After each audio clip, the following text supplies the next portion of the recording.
and for having me here. For me is okay. I was saying thank you, Veronica. Sorry. So, choices. That's a difficult topic.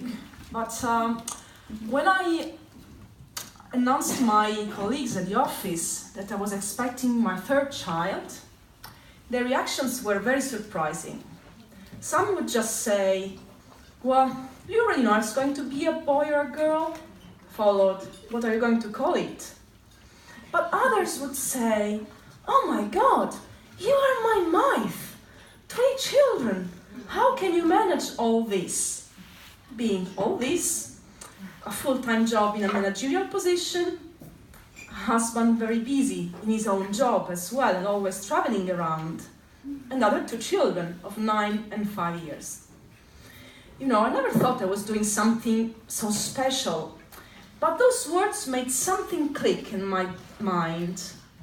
Probably I'd just forgotten what was my early experience. Because, you know, when I started working, I was a young professional, newly graduated, and I started my adventure in the workplace. I never had a doubt that I could manage both a full-time job and a family. On the other hand, there were articles, interviews about famous women, very successful women, who had made it. So why shouldn't I? But then, after I had my first child, and I was juggling with the demands of a baby and those of a full-time job, my beliefs started waning. Am I doing the right thing? Am I getting something wrong? Because what all the interviews and articles said didn't prepare me at all for what I was experiencing. You know, all those articles made a picture so seraphic, so perfect, that I could hardly recognize myself. And so I started thinking that probably with me was the problem. Because those interviews really didn't say that, yes, of course, it's possible to work while you have children. But then what they didn't say is that it's a struggle, a constant struggle, with time, with stereotypes, even with yourself sometimes. Time, the lack of it better, is the worst enemy of every mother. I know, yes.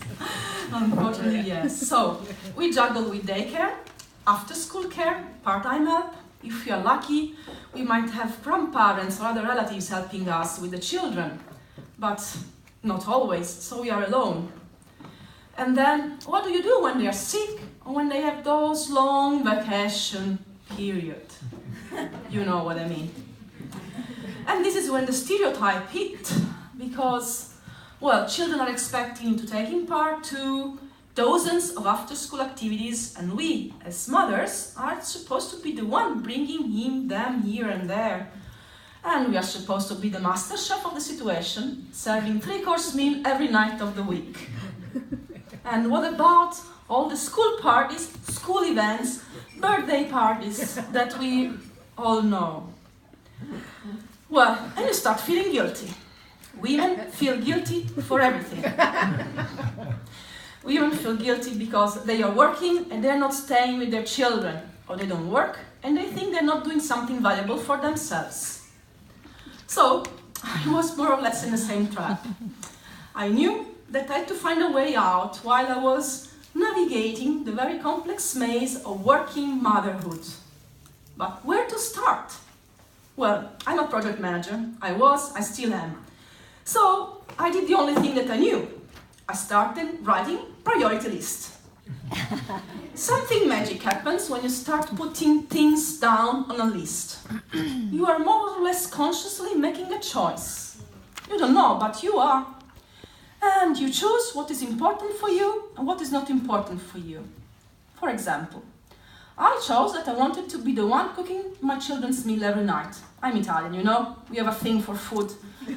And then I wanted to be with them every night. I didn't want to travel a lot for my job, but I wanted to keep my full-time job because I wanted to advance my career somehow. Those were my priorities. And I started delegating, outsourcing, eliminating all the activities that were not on that list. But something strange happened when you delegate something or outsource something. You lose control over that activity because you are not doing it any longer. It's not you who is doing that. So, when you are not there, things happen. Some of them you might like, some of them you might not. So it's very important that the person that you have chosen to delegate those activities to share the same approach as value as you do. Otherwise, of course, it doesn't work. On the other hand, when you are eliminating activities, it means that you're doing something any longer. And you have to feel comfortable about that. You will soon master the art of identifying if a thing is really necessary or you're doing it out of pure habit. So, but what does it mean in practical terms? It means that you will not want to be there for every pickup, for example, or for every swimming lesson, or for every school show that will be there.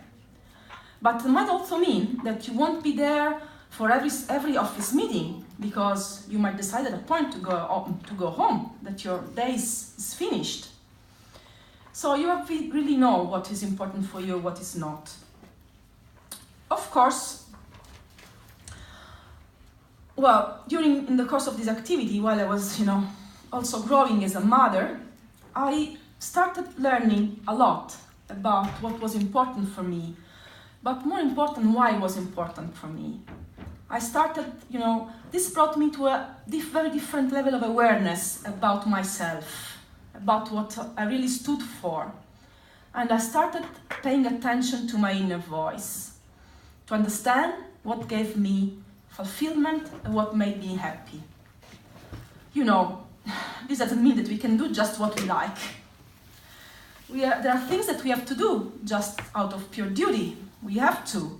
But knowing what makes your life purposeful helps you a lot.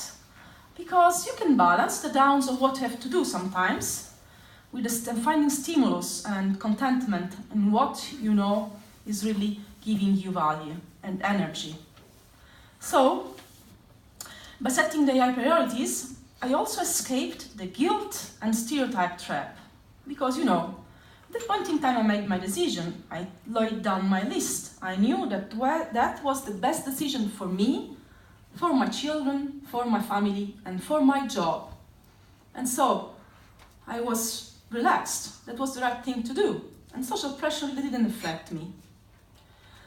And, of course, the list is dynamic. Because, there are periods that you have to work. You have maybe to stay longer hours at work. There are periods that you can focus more on your family. I had full weeks at the beginning, at the end of the school year, that were just solid, marked because, and all year-end parties and, all these kind of things. But most important is that the outside world change, the things change, but most important, we as person change. And so the priorities need to change as well. Well, it was easy to say that everything went well, that I had a ramping career. That's not. But this is another story for the next time, okay? Okay. But there were consequences, both personal and professional. Well, sometimes were the children complaining that I was not present enough. Sometimes were my bosses complaining that I was not present enough. I cannot deny it. And then I made different choices. My career would have had a different turn. I cannot deny it. I wondered many times if I would have done something different. But the answer has always been the same. I would do the same all the time, because my choices were the mirror of my values, of what I stood for, or what was important for me. So I was doing exactly what I was meant to do. So this is what I would have loved to read in those articles, but I never did. So my message today, for all the women, there are a lot today in this room, who struggle every day, who feel that every day, feel frustrated every day, is you are not alone. Your doubts are my doubts. Your struggle is our struggle. But let your heart guide your choices and you will find your way out. Thank you.